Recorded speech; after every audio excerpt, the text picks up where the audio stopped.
L'Union européenne voudrait signer un accord de libre-échange avec le Mercosur qui regroupe 5 pays latino-américains, dont le Brésil et l'Argentine. Cet accord vise à supprimer les droits de douane, c'est-à-dire les taxes sur les produits importés qui peuvent atteindre 35%. En France, il est rejeté par une large coalition qui réunit le gouvernement, les syndicats agricoles, les écologistes et les associations de protection de l'environnement et de la santé, et je suis d'accord avec eux.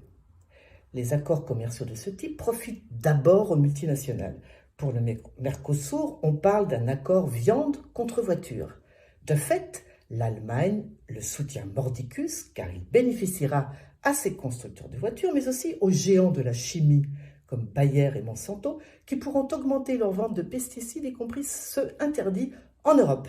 En France, cet accord sera bon pour LVMH, le leader mondial du luxe, ou pour Veolia, notre champion de la privatisation de l'eau.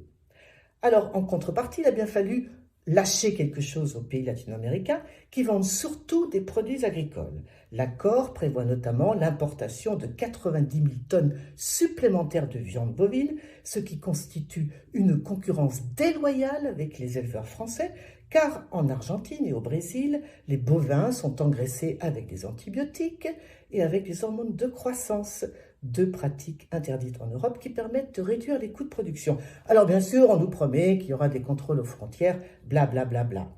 Le problème de fond, c'est que cet accord est complètement ringard car il contribuera au dérèglement climatique et à l'extinction de la biodiversité. Dans les pays du Mercosur, on déforeste à tour de bras, et notamment en Amazonie, pour développer l'élevage et les monocultures de soja transgénique destinés à nourrir les animaux industriels, y compris en Europe. L'incohérence de l'Union européenne est affligeante. D'un côté, elle dit qu'il faut réduire nos émissions de gaz à effet de serre, et de l'autre, elle soutient un accord qui va les augmenter. On ne peut plus continuer à balader sur toute la planète des montagnes de marchandises et surtout pas de viande. C'est un non-sens écologique et économique qui met en danger la santé des écosystèmes, des animaux sauvages et domestiques et des humains, car tout est lié. Alors nous, qu'est-ce qu'on peut faire? Eh bien, il faut manger moins de viande. Et si on en mange, elle est d'origine française et encore mieux, bio.